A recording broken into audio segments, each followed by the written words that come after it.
Pero si la vida vuelve a la nada, siempre tendrá suspiro de vida a la nada, latido de alma de la nada, beso de vida a nada. Subiéndome a las horas para amarlas, y recordando a Whitman. ¿Qué haré si me robaron la luz de la mañana? ¿Pediré que me refleje la luna para seguir mi noche? ¿Que me canten un corrido con mariachi un día cortos? Pobres sonámbulos y horas a humos de oscuridad, percha de precipicio, hijo del polvo y un corazón de carne. Subiendo a las olas podré amarlas una tras otra. Abrazado al viento nadie me robará el color del mar. Enfundado en el día maré hasta la tumba. Tanto desastre por tan poco espacio, tanto ladrón en la mañana, tantos cortos de vista olfateando el aire. Esto lo sabe la rosa de los vientos, el ojo de los dioses y el alma de este hombre. Y haré lo que hizo Whitman, que prefirió tumbarse sobre la hierba y ver directamente a las estrellas. No quiso escuchar al doctor astrónomo que desde su cátedra brillantemente disertaba sobre el cielo.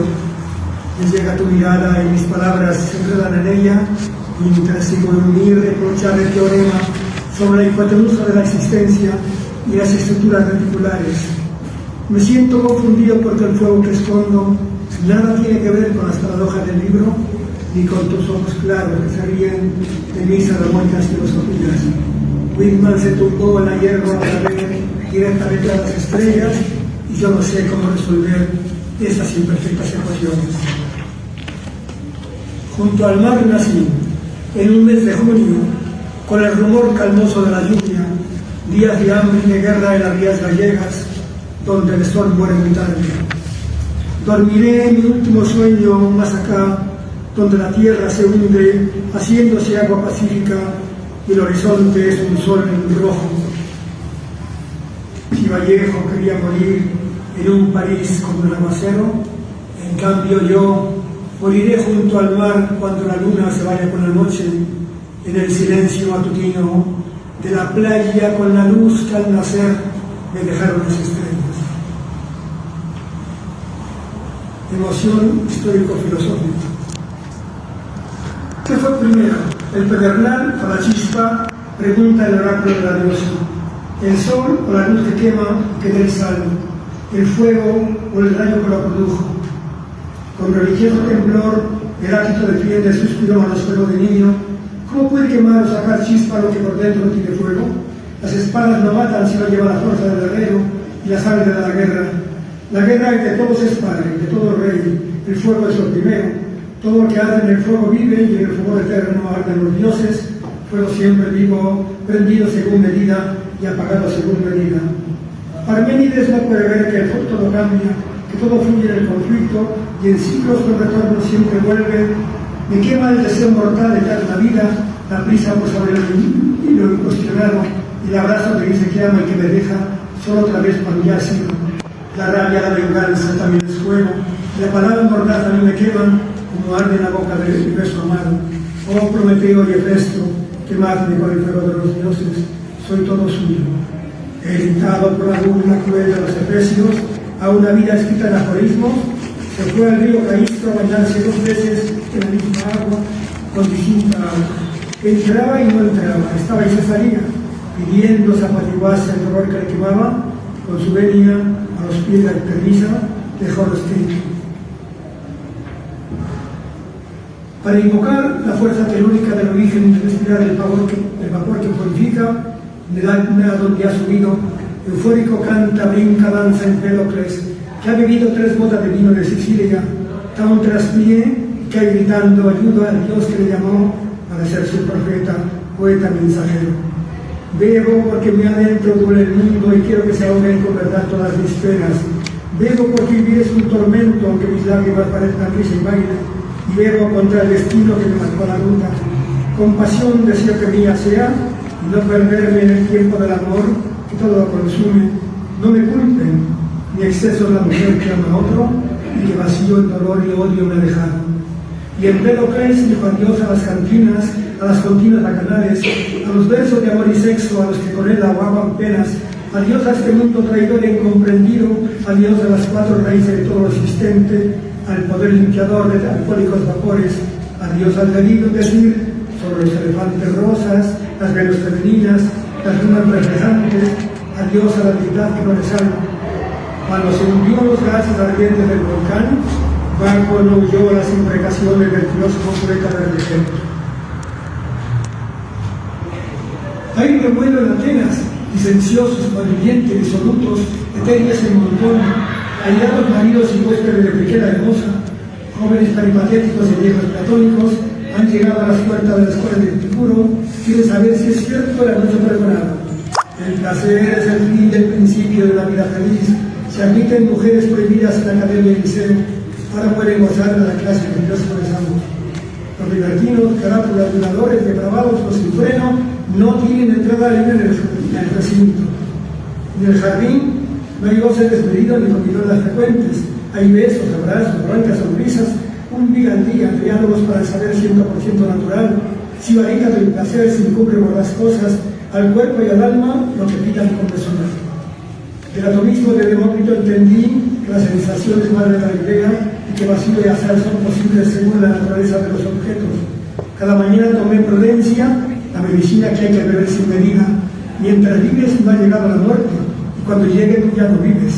No la temas ni temas a los dioses que están demasiado integrados en sus cosas. Con sonrojos Sócrates puso en duda, él conoce el atomismo, cuando aquella gitana leyó la mano tranta de joven Alcibiades.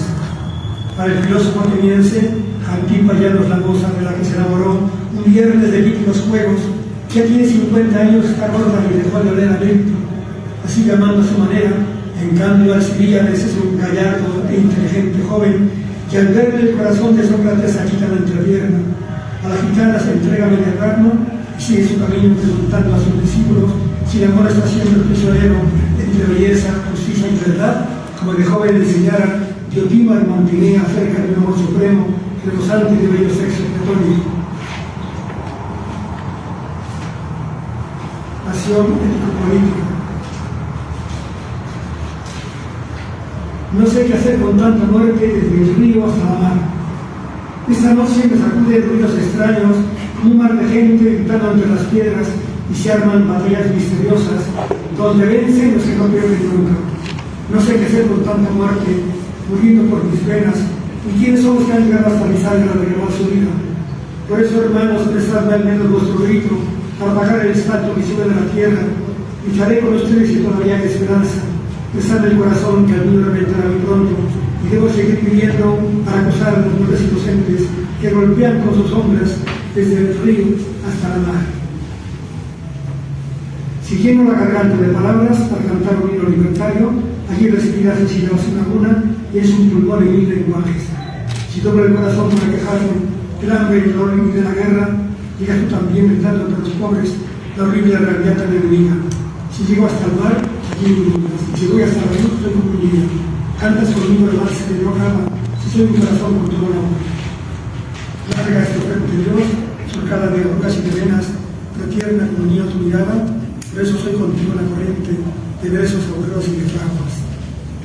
Ojo negro en el fusil montado, ojo puro de vista milenaria, ojo que habla con la voz del viento, ojo astral de centinela rabia, ojo corajudo, correctivo, ojo que apunta al corazón del alma, ojo que sabe que no tiene vida, ojo de día y nocturna cara, ojo que grita para todos todo, ojo que para sí no quiere nada, ojo que vigila mientras no se muera, el ojo ajeno que a nosotros mata, ojo de marcos en chapalecos ojos, ojo por ojo al decir ya basta, ojo de la América profunda, ojo que es voz y oído de Zapata.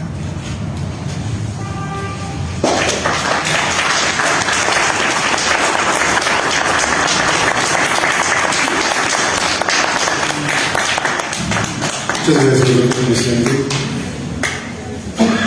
Vamos a empezar con las ponencias de esta mesa. Tenemos comentarios. Les recuerdo que tendríamos que ser muy breves en los comentarios después de todas las participaciones, porque todavía nos queda una mesa más. Vamos a empezar con Abraham Galán Sacid. Cuenta con estudios de licenciatura en Filosofía y Maestría en Ciencias del Lenguaje. Ha sido docente desde hace más de 25 años en universidades públicas y privadas, desde bachiller hasta posgrado. Fue director académico de la Escuela Libre de Psicología, es coautor del libro Historia, Teoría y Psicología Social, publicado por Suneb Suwat, coautor del libro Breve Diccionario de Psicología Social, publicado por la UAT en 2007, y coautor del libro Psicología desde la Periferia por la UAT en 2009. Publica textos de su autoría en el blog https://nomosifisisgalarzacid.blogspot.com y videos en su canal de YouTube que está con un usuario como Galarzacid. Los dejo con Abraham Galarza.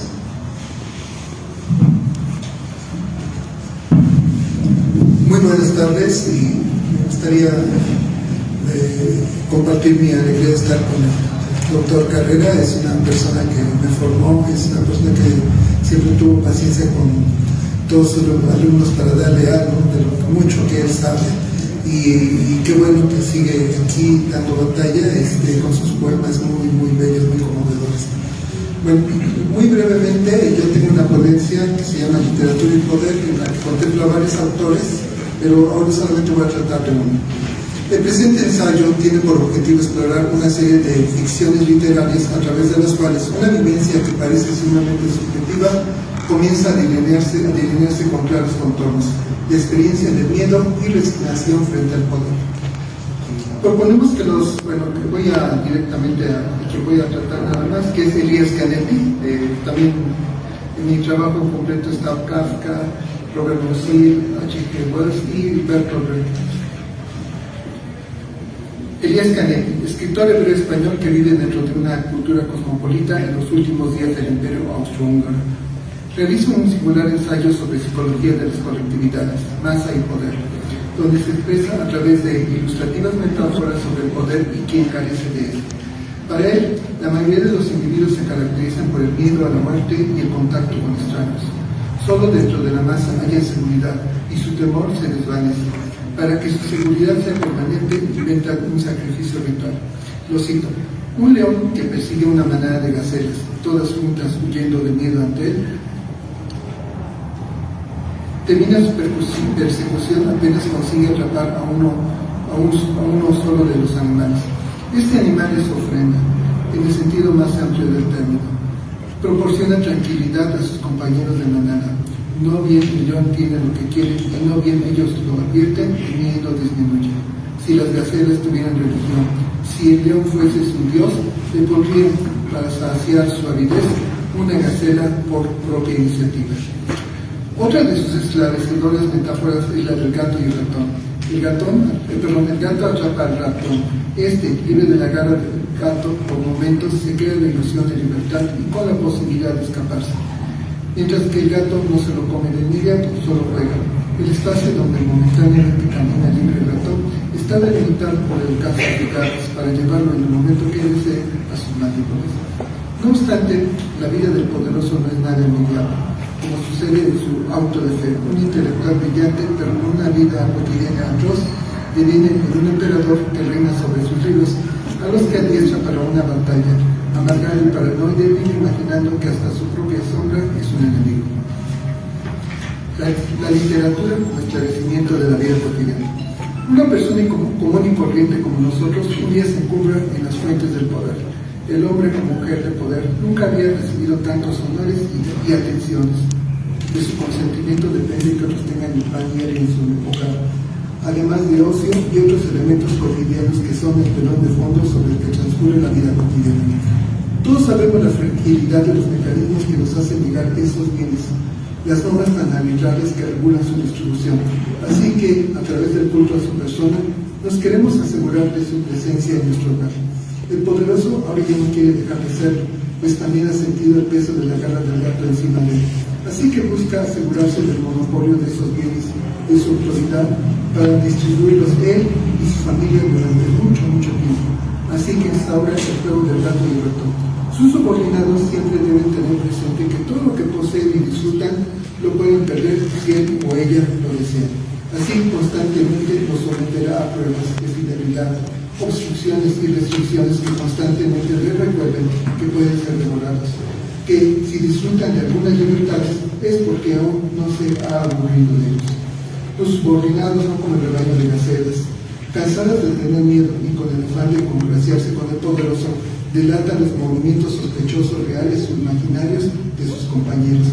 bajo la ingenua suposición de que así ellos nunca serán sacrificados. Hace como 60 años el psiquiatra Salvador Roquet Pérez y el policía José Luis Nazar Aro, al frente de la Dirección Federal de Seguridad, Policía Secreta Mexicana, que se encargaba de la detención y desaparición de distintos disidentes políticos en los años 70 y 60 del siglo pasado. Recuerdo a Tabón Cuellar, antes de un interrogatorio, tenían sesiones previas de tortura psicológica y después obligaron a los detenidos a beber un cóctel de drogas alucinógenas que generaban un estado de terror que los hacía correr a un rincón como si fueran perseguidos por un gigantesco tigre. Después de este procedimiento, con su personalidad y funciones psíquicas desarticuladas y ya reacomodadas para facilitar la obediencia dócil, el sentimiento de autoculpa y el miedo como un estado permanente, comenzaba su interrogatorio sobre los detenidos con lo que parece una frase protocolaria inventada por el experto en salud mental Roque Pérez. Tú eres un ratón, yo soy un gato. Me levantaban la mano así hacia arriba y yo sentía que era un gato. Con eso termino. Muchas gracias.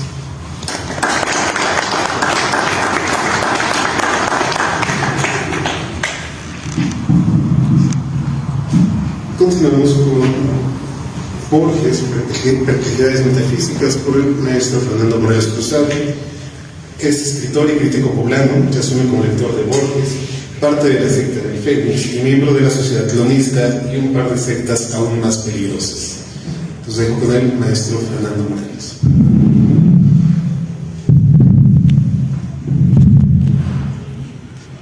La primera metáfora es el río. La segunda metáfora es un sueño. La tercera metáfora es la trama de un tapiz. La cuarta metáfora es el mapa de una región determinada, el tiempo. Nietzsche dijo que la metáfora es la imagen sucedánea que emerge ante el poeta en lugar del concepto. Si hay un escritor que ha logrado establecer estas afinidades, conexiones o sucedáneos de las teorías, de los conceptos, es Jorge Luis Borges.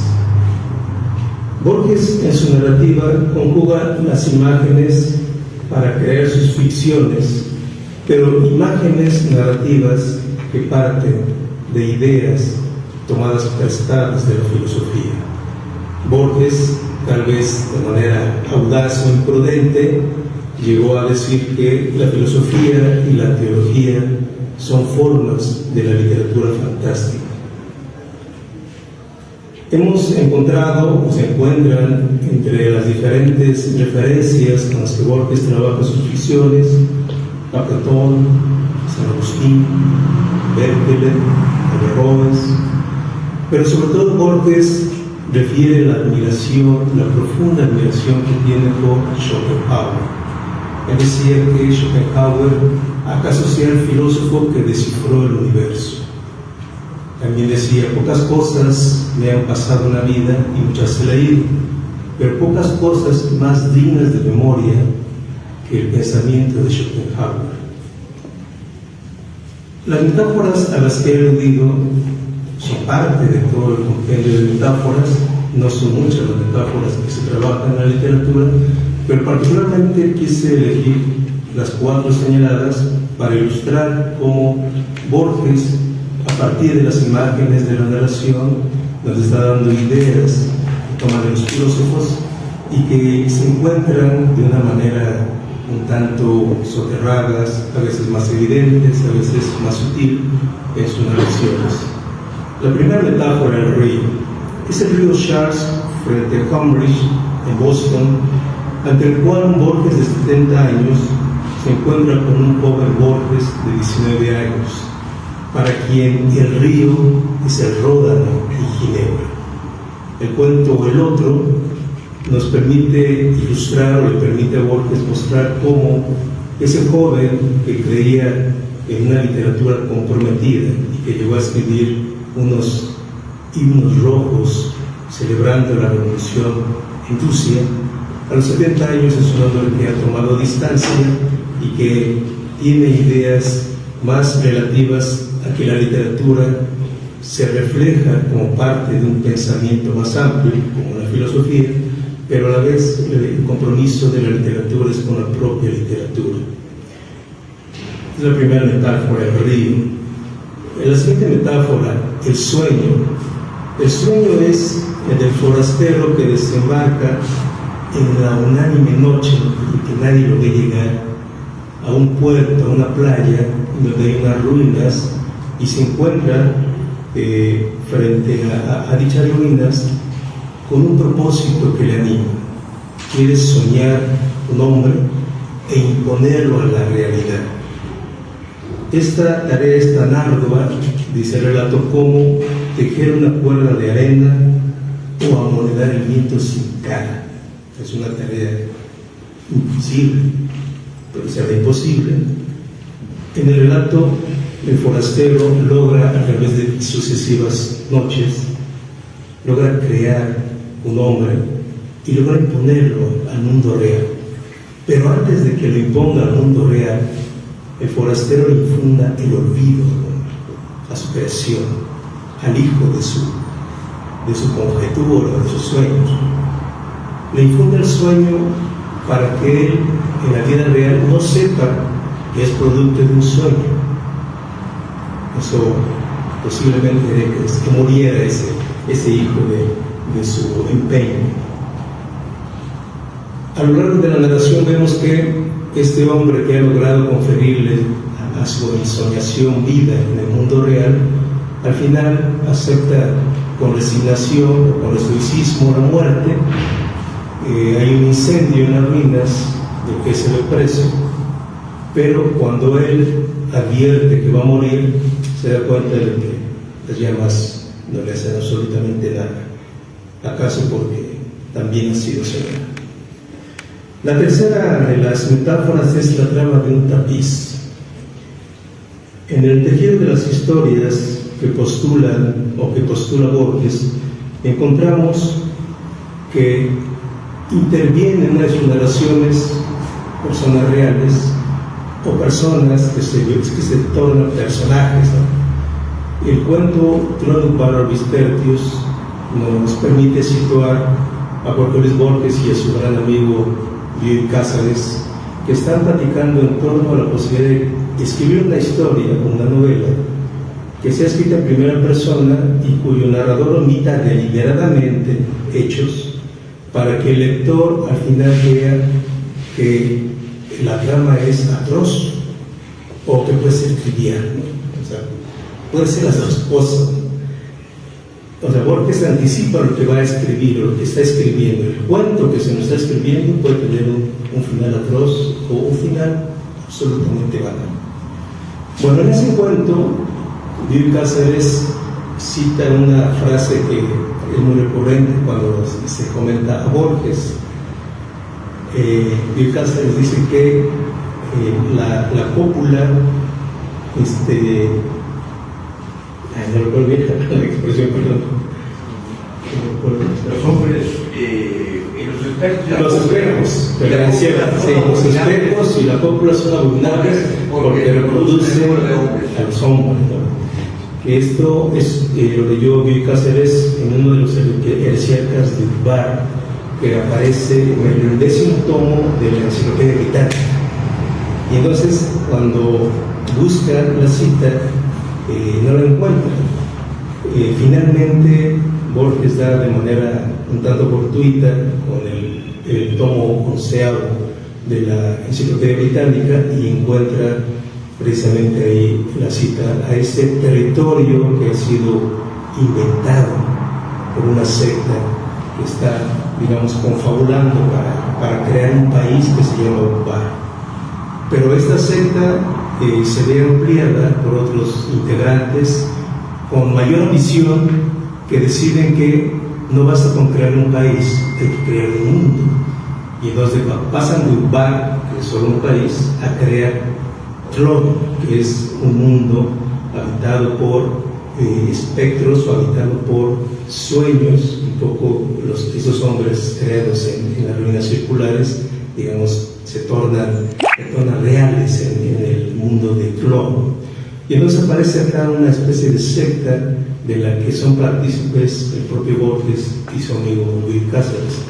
En este cuento, lo que Borges nos está ofreciendo es esa especie de tejido, y al final un texto es eso, un texto es un tejido en donde encontramos la historia de una secta que a su vez es la historia de la formulación ideal, de un mundo ideal, primero de un país y luego de un planeta, y que finalmente es la noción de que toda postulación teórica, toda enunciación que hace el escritor o que hace el filósofo, al final se puede leer como una tarea de lo más cotidiana, de lo más trivial, o bien puede ser una tarea de lo más atroz. Los hombres han creado diferentes doctrinas o teorías a partir de las cuales se construyen sistemas sociales y políticos de los que nos han comentado en esta mesa buenos compañeros que nos han antecedido, ¿no? O sea, hay toda, diría Goya, el sueño de la razón produce monstruos, ¿no? Hay toda una serie de conjeturas, especulaciones, teorías, sistemas sociales, sistemas políticos, que uno no puede dejar de pensar que tanto las realidades que imponen al mundo son atroces o son triviales, como este cuento de Clon o Misteros. La cuarta metáfora es el mapa de una región interminada. En otro cuento del libro Ficciones, Borges desarrolla una historia que transcurre en otras historias, el jardín de senderos que se bifurca. Comienza la historia, o comienza el cuento, haciendo referencia a Borges a un historiador real, ¿no? Que tenemos un historiador real, que de conocer a la Liddell Hart, ¿no? Un historiador inglés que documenta la historia de la Gran Guerra, la historia de la Primera Guerra Mundial. Bueno, en ese libro que escribe Hart, un historiador británico, él habla de que una avanzada del ejército británico se detiene en el curso de la guerra frente al ejército alemán y posterga durante 5 días el avance de las tropas. El comentario es irónico, dice Borges, que se detuvieron por las lluvias, ¿no? O sea, los ingleses detenidos por las lluvias, no hacen algo por las lluvias. Bueno, esa es una ironía que suele decir Borges en sus cuentos, ¿no? ¿Qué pasa en esos 5 días? ¿No pasa nada? Bueno, Borges aprovecha esa pausa en ese libro de historia que está leyendo e introduce otra historia, una historia que transcurre en el margen o en la pausa de lo que la historia en sus crónicas, digamos, oficiales omite o no le parece digno de mencionar o simplemente olvida, ¿no? Durante esos 5 días Borges elabora una historia, el jardín de senderos que se bifurca, que comienza con 2 espías, uno al servicio de Alemania, otro al servicio de Britania, que están en una persecución, digamos, es una trama policial. Borges dice que toda la literatura se estructura a partir de una trama policial. Entonces, primero comienza una persecución policíaca de espías y después vamos encontrando otra historia, la de un sinólogo que es asesinado por el espía al servicio de Alemania para poder dar un mensaje al gobierno alemán de donde van a atacar los ingleses que se han detenido durante 5 días. Bueno, acá lo interesante es que en este cuento hay historias que corren paralelas en el tiempo y uno de los espías se ve atrapado y que es el que nos está contando al final la historia de Jardín de Senderos Bifurca. Dice que siglos transcurren, siglos pasan, pero solamente hoy ocurren las cosas. O sea, la noción de temporalidad es puesta en escrutinio en el cuento El Jardín de Senderos que se bifurca y nos postula que puede haber distintas temporalidades cuando estamos ante la narración de un acontecimiento. Pero no solamente puede haber distintas temporalidades, también nos postula qué tan pertinente es hablar del tiempo como una sucesión. Borges es un escritor que está, digamos, indagando se está preguntando sobre las explicaciones, sobre los conceptos desde la filosofía para hablar del tiempo, pero él interroga. Como escritor, él tiene, digamos, este permiso de no explicarnos su noción del tiempo, sino de jugar en las distintas temporalidades que se pueden suscitar en un texto como El jardín de senderos que se bifurca. Y al final queda una interrogante que Borges nos comparte en su noción de temporalidad. ¿No será que acaso la suspensión de la guerra durante ese tiempo, durante esa temporalidad de 5 días o de los días que sea, no fue derivada de la propia historia que cuenta El jardín de senderos que se bifurcan? Bueno, esa es parte de lo que nos comparte Jorge Borges. Y bueno, lo que yo quería sobre todo compartir con ustedes era que en la literatura de Borges encontramos un escritor que logra conciliar, conjugar y apropiarse de las ideas de los filósofos. Gracias.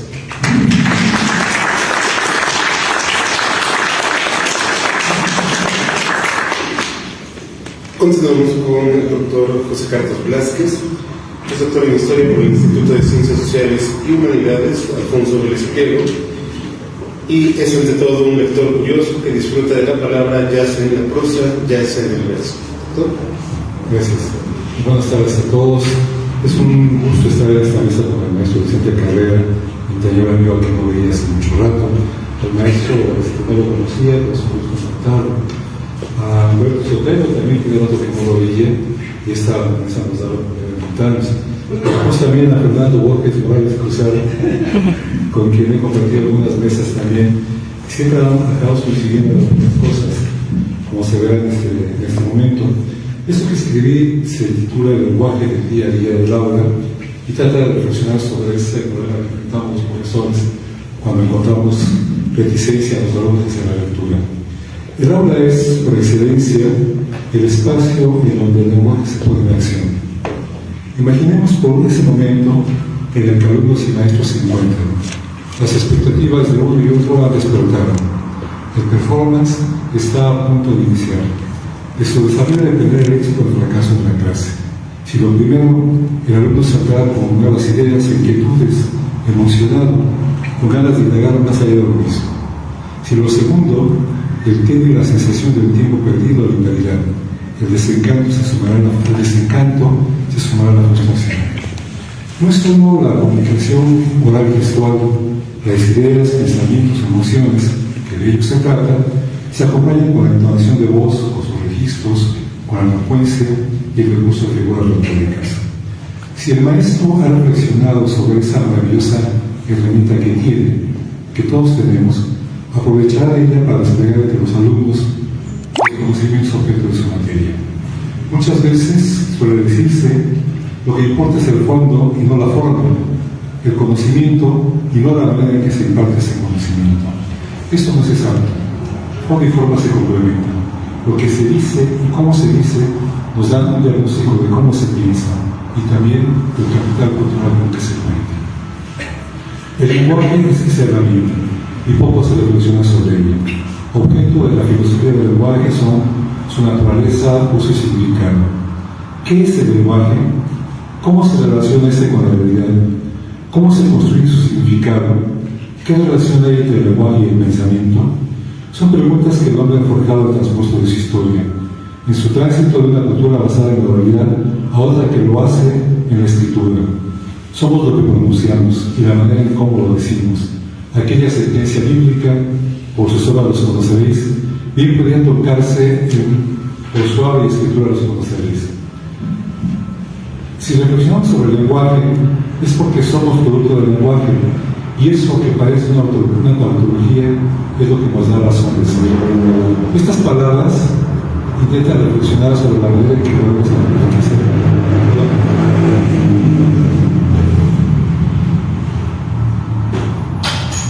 Esta inteligencia artificial que nos persigue. Bueno, decía, estas palabras intentan reflexionar sobre la manera en que podemos enriquecer nuestro aprendizaje del lenguaje en el aula, y lo hacen a partir de un par de ejemplos dos obras que se gestan a partir de los datos relatos de Jorge Luis Borges y un cuento fantástico que nos muestra las posibilidades infinitas de combinar los elementos que integran la lengua. Una distinción importante: construcción, aunque ya superado y enriquecido, hay que distinguir entre lengua y habla. La primera se refiere al sistema, la segunda a la apropiación personal de ese sistema, el uso que hacemos del sistema. Mi ámbito de trabajo es el Colegio de Historia. Allí intento restablecer los lazos que nunca debieron haberse perdido entre literatura e historia, cuando ésta, en el siglo XIX, aspiró a convertirse en ciencia con mayúsculas y dejar de ser narración. Para ejemplificar, acudo primero a la obra de Michel Foucault, Las palabras y las cosas. Es el libro en el cual describe y analiza las bifurcaciones del saber. En sus palabras iniciales, el filósofo señala, y cito: este libro nació en un texto de Borges, de la risa que sacude, al abrirlo, todo el general pensamiento, al nuestro, al que tiene nuestra edad y nuestra geografía, trastornando todas las superficies ordenadas y todos los planos que ajustan la abundancia de seres, provocando una larga vacilación e inquietud en nuestra práctica milenaria de lo mismo y lo otro. Ese texto, y allí Foucault cita a Borges, cita cierta enciclopedia china donde está escrito que los animales se dividen en A, pertenecientes al emperador, B, embalsamados, C, amaestrados, D, lechones, E, sirenas, F, fabulosos, G, perros sueltos, H, incluidos en esta clasificación, I, que se agitan como locos, J, innumerables, K, dibujados como un pincel finísimo de pelo de camello, L, etc., M, que acaban de golpear el jarrón, N, que de lejos parecen moscas. Termina la cita de Foucault a Borges.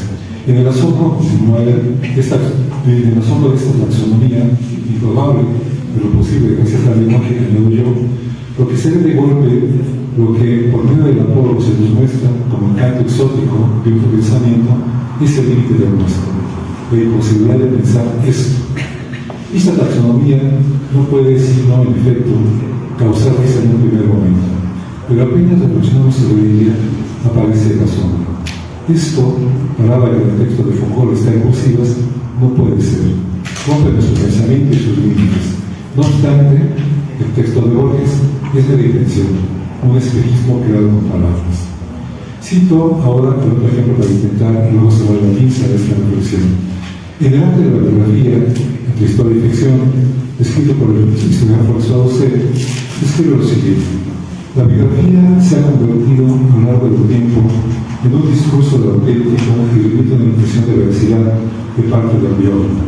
Pero la tensión permanece constante entre esta voluntad de verdad y una narración que debe pasar por la ficción y que sitúa a la biografía en un espacio, en un vínculo entre ficción y realidad histórica, en una ficción verdadera. Jorge Luis Borges expresó bien esa tensión en su biografía de Luis Isidoro Cruz, al defender lo opuesto a la manera tradicional, a la narración tradicional, que lleva de los primeros momentos de nacimiento hasta los últimos escritores de la obra. Borges concentra su narración histórica, su narración biográfica, en una sola noche, y no evoca acontecimientos anteriores más que para aclarar mejor lo que es indispensable para comprender lo que sucede en esa noche, durante la cual Cruz, su héroe, con repentina lucidez sobre sí mismo, descubre su rostro y finalmente escucha pronunciar su nombre propio.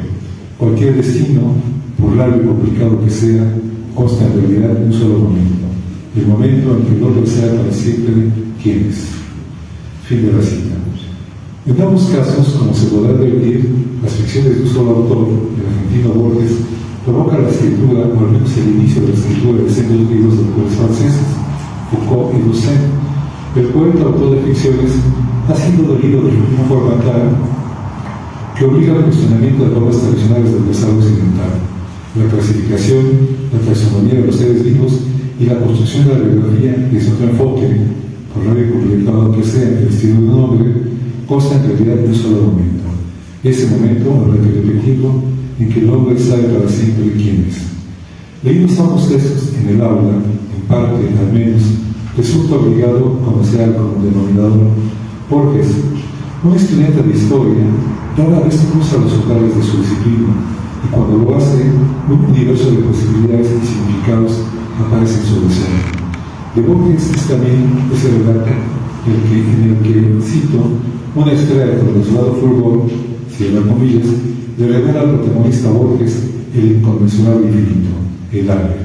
Cuando lo mira, a veces en realidad deslumbrado escribe, y cito, vi el ave, desde todos los puntos viene el ave de la tierra, y en la tierra otra vez el ave, y en el ave de la tierra. Vi mi cara y mis vísceras, vi tu cara, se dirige al lector, y sentí vértigo y lloré, porque mis ojos habían visto ese objeto secreto y conjetural, cuyo nombre usurpa los hombres, porque ningún hombre ha ganado, el inconcebible universo. Sentí infinita veneración, sentí infinita lástima. Termina así. Aleph es el nombre de la primera letra del alfabeto hebreo. La A del nuestro reconoce en aquella a su ancestro. En castellano contamos con 5 vocales y 2 consonantes, apenas 27 grafías, un número finito de elementos, pero con infinitas posibilidades de combinación. Todo cuanto pensamos, sentimos y deseamos expresar puede ser hecho gracias a la combinación de esas letras. Habla de una articulación, su combinación primero para construir palabras y luego de palabras con más palabras de diferentes clases para construir oraciones cargadas de sentido.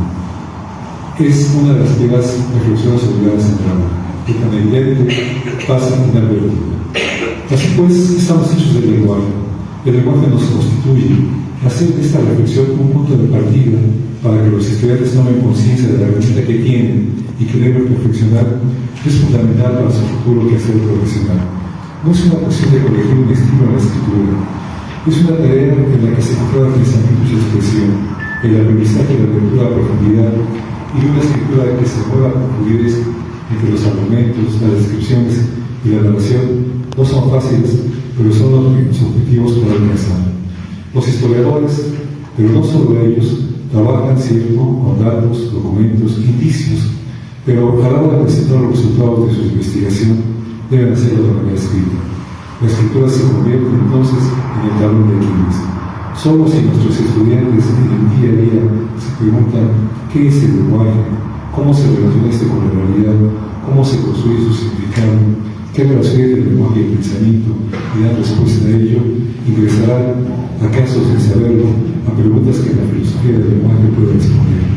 Habrán cruzado más el umbral y no quedarán ceñidos en los estrechos marcos de una limitada concepción de su disciplina. Muchas gracias.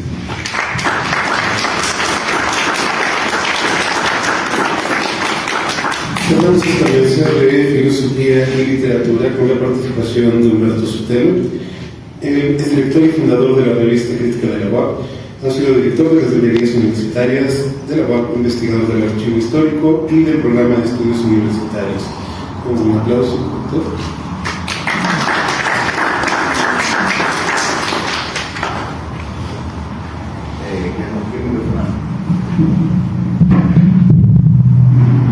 Sí me preocupa mucho la relación de filosofía y literatura.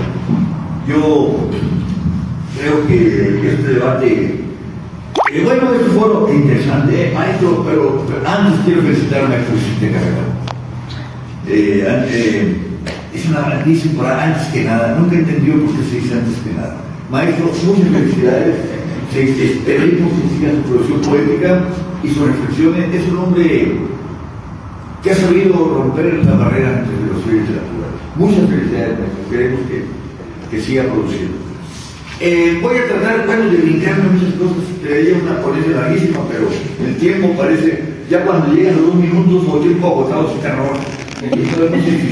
Pero no voy a poder evitar leer al principio, porque me parece fundamental. Siempre me ha llamado la atención este hombre, Jean-François Revel, el director de la Escuela, ya murió, uno de los grandes pensadores franceses, muy irreverente. No hagan caso, los filósofos, lo voy a citar aquí, no le hagan mucho caso, pero es interesante. En su libro Los filósofos, ¿para quién? Revel, Jean-François Revel, escribe: se escucha decir con frecuencia que la filosofía está en la base de la literatura. Pues voy a hablar de la filosofía y literatura, ¿no?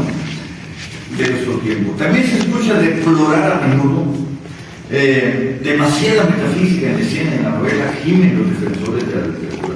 Pero curiosa paradoja, aunque muy extendida. ¿Cómo no verlo? Es lo contrario. Esto me llama la atención lo que dice Rafael. Es un verdadero terrorista, es un verdadero provocador. Es lo contrario, exactamente lo que en verdad desde hace un siglo. Y es más bien la literatura la que está en la base de la filosofía de nuestro tiempo. Ahí sí estoy de acuerdo con algunas novedades. Y agrega, sin duda muchas obras literarias manifiestan en la actualidad en líneas generales intenciones filosóficas más explícitas que lo hacían, por ejemplo, la mayor parte de las obras del siglo pasado. Voy a brincar. Es la literatura moderna la que ha sido nuestra filosofía.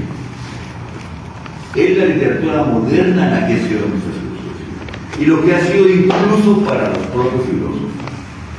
A ver qué opinan los filósofos. Es la psicología de Stendhal. No escribió Nietzsche, que aprendió psicología leyendo Stendhal. Yo recuerdo que lo digo. De Dostoyevsky o de Proust, la que nos sirve para comprendernos a nosotros mismos y a nuestros semejantes. Y no la de Bergson, Brentano o Merleau-Ponty. Es en Joyce, en Kafka o incluso en Pirandello donde hemos encontrado los elementos de eso que para nosotros se parecen más a la metafísica, y en Whiteley o en Heidegger. Y si existe una moral o morales que sea específica de nuestro tiempo, formas nuevas de ver moralmente al hombre, sea víctima o actor. Dos pasos, T.H. Lawrence o Monroe, quienes tomaron conciencia de ella, y no Jasper o más de Shelley. A la inversa, no sé dónde está esa famosa influencia de la filosofía sobre la literatura. De hecho, se limita a un caso preciso y único, al de Sartre. Uno no ve cómo hubiera podido escribirse Leer el Renan, el ser de nada, si Dostoyevsky, Proust, Dos pasos, Hombre o la noche no hubieran existido. Paulatinamente todas las ideas nuevas de la novela, de la crítica, de la poesía, se ven deslizarse una por una en las obras de filósofos, los cuales únicamente se vuelven resplandecientes con descubrimientos imprevistos sobre Cézanne o sobre Real, presentados como momentos precisos de su propio pensamiento. La filosofía no reflexiona sobre literatura, la imita en sus modos, lo que es completamente diferente. Porque en realidad, ¿qué es nuestra filosofía sino una provincia de la literatura? De esa literatura que los filósofos fingen menospreciar. No, algunas cosas no estamos de acuerdo, pero lo fundamental sí. No sé qué opinan los filósofos. ¿Tú eres filósofo o historiador? Aunque no estamos de acuerdo con un comentario, lo entendemos y comprendemos. En no pocos aspectos hemos accedido a la filosofía gracias a la literatura. Pero por desgracia a veces los vínculos entre literatura y filosofía. El compañero de allá que hizo la pregunta sobre que la filosofía está encerrada en el ámbito académico, la comprendo. ¿Por qué? Yo soy escritor. No me pregunten nada de filosofía. Yo soy filósofo. No me pregunten nada de literatura. Esas separaciones son terribles. No estamos totalmente de acuerdo con los comentarios, pero quien esto escribe conoció a Bergson, gracias a Proust, a Nietzsche, en muchos aspectos lo comprendí, gracias a Stendhal, y a Thomas Mann me llevó a comprender a otros filósofos. Hace rato se hablaba de inteligencia artificial, voy a aprovechar aquí saltando unas cosas, pero tiene que ver con eso. Aquí el joven hace una pregunta interesante.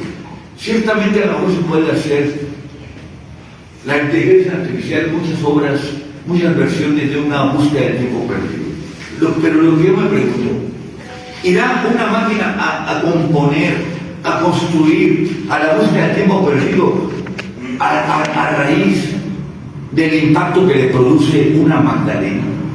Porque aquí el problema no está en los algoritmos, sino en el original. Aquí es mi amigo filósofo o lo que sea. Señor. Bueno, ¿usted cree que una máquina artificial? ¿Cómo voy a pelear con la inteligencia artificial? No se trata de eso.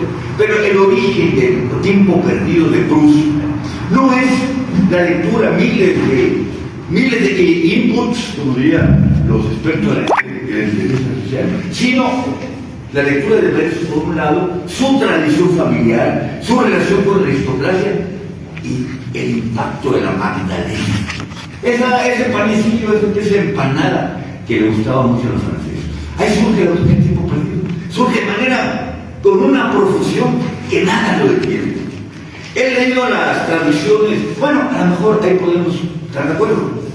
¿Cuál traducción será la mejor? Vamos a ver, meter inputs. La traducción de Consuelo Verges, la traducción de Adolfo Castañón. He leído todas las traducciones. Me gusta más la de Castañón. Estamos hablando de por qué la relación entre literatura y filosofía por lo mismo. Yo creo que ciertamente la literatura es decisiva para comprender la filosofía. Bueno, tal vez al revés. ¿Quién nos hizo comprender en muchos aspectos el existencialismo? Hablando de filosofía. Lectura de Hegel y nada. Les juro que no entendí ni papa con Hegel. Empecé a entenderle a raíz de La náusea. La lectura de La náusea, no sé maestro. La náusea es una novelita. Ya bueno. Y es un libro a leer, sí, seguí sin entenderle, pero algo me queda. Ahí viene el impacto. La literatura es fundamental, pero muchas veces no se entender. Creo que el joven tenía razón. Se encierra mucho en impedir al joven en la lectura. ¿Quién fue? Sino Albert Camus, ¿se conoce? Que logramos comprender la crisis de la humanidad que surgió de la Segunda Guerra Mundial. Libros como El hombre rebelde, El mito de Sísifo, El extranjero y La peste, nos acercamos más a esa crisis. Terrible las obras de Camus. Creo que se siguen leyendo y todavía nos sorprende su capacidad para, más que las obras de Sartre incluso, para comprender esa crisis que sobrevino a la humanidad con la Segunda Guerra Mundial. Esas obras aparecen como literatura, le dieron el premio Nobel de Literatura, pero paradójicamente el sentido de las obras, ¿qué es? Filosófico. Al decir, toda la pérdida de sentido, toda la pérdida de orientación de la humanidad, de alguna manera deriva de filosofía. Pareciera en ese aspecto que Rebel tiene razón, al sostener que la literatura y no la filosofía constituye la base de nuestro tiempo. Es una provocación, no me lo tomo. Es una provocación de Rebel, pero que de alguna manera tiene razón, ¿no? La montaña mágica de Thomas Mann es una obra que nos impacta en todo el sentido de la palabra. Es una obra, por ahí decía un tal filósofo, George Agamben. Resulta curioso observar hasta qué punto unas cuantas obras filosóficas y literarias escritas entre 1915 y 1930 ostentan aún las llaves para comprender la sensibilidad de nuestra época. Hace un rato citaba Canetti, hace rato hablaban de este otro, ¿cómo se llama? El autor de La muerte de Virgilio, Hermann Broch, Robert Musil, citaban a alguien. Y sobre todo la montaña mágica. Ahí está, en muchos aspectos, la clave para entender a nuestro tiempo. Todavía, más allá de la inteligencia artificial, a lo mejor le pueden inyectar miles de informaciones a la inteligencia artificial. Surgiría la montaña mágica. Aquí viene el problema. Hay mucha lectura. Yo cuando leí La montaña mágica, ¿se acuerdan ustedes? Seguramente ya lo leyeron todos los filósofos. El enfrentamiento entre el humanismo encarnado por Settembrini, un liberal humanista que cree en el progreso, que cree en los valores del humanismo clásico, y qué rápido, y Nafta, el jesuita Nafta, el terrorista, el que considera que es necesario retornar al cristianismo, a la época medieval. Yo cuando leí La montaña mágica odié a Nafta y pensé que Settembrini era el héroe. Pero ¿qué pasó? Leí La montaña mágica y estaba de acuerdo con Settembrini. Después de varias décadas, ¿ahora qué pasa? Me doy cuenta que no tiene la razón Settembrini. Ahora pareciera que el jesuita Nafta, el terrorista Nafta, es el que tiene la razón. No estoy de acuerdo con él. ¿Por qué? Porque el mundo está lleno de terror. No el terrorismo al que acusan a el terrorismo de Estados Unidos, el terrorismo mediático, así que me hablaba hace rato, el terrorismo de los medios de comunicación, el terrorismo de internet. Discúlpenme, compañeros, a lo mejor soy premoderno. Hay una terrible, es terrible lo de la tecnología, maestro, perdónenme, querido maestro, ¿cómo se llama? Creo que era Martel presentó mi libro, la verdad es conmigo. Presentó mi libro sobre Barco. Pero en fin, ya que hemos establecido, no voy a culminar con algo. Sin embargo, necesitamos que la filosofía, más que nunca en esta época en que parece que la humanidad ha extraviado la senda del sentido de la vida, creo que la literatura ha demostrado ser impotente frente a la crisis que vivimos. Nos surge el apoyo de la filosofía para encontrar las causas del porqué el progreso de la tecnología, lejos de ayudarnos a encontrar la luz al final del túnel, por el contrario han terminado por cerrar todas las ventanas.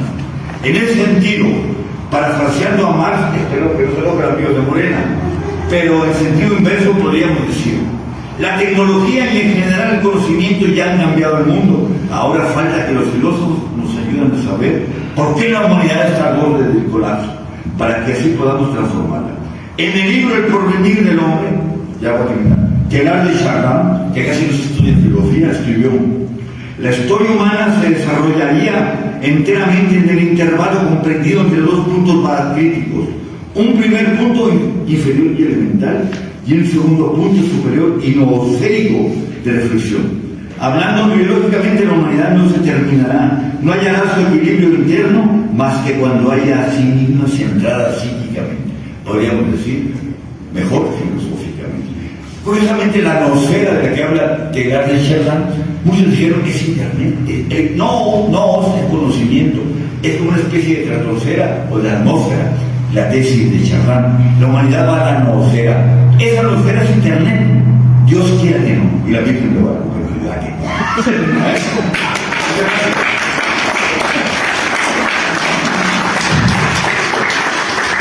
Comienza de filosofía y literatura, la entrega de los conocimientos a los participantes, y yo creo que no vamos a tener preguntas de esta mesa, porque ya nos surge el tiempo, y voy a ceder el micrófono a mi compañera Paula Rodríguez, que va a dirigir la mesa final.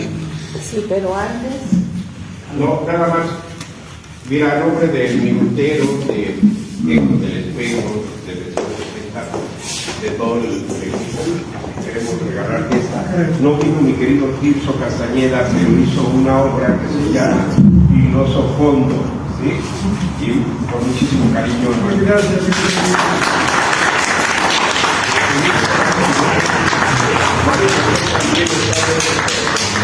No quiere acercarse, no regañó un verbo. ¿Por qué qué? Porque lo regañó un verbo muy No, al contrario. Al contrario. Muchas gracias por permanecer en estas mesas de diálogo, y les doy el micrófono a Paula Rodríguez.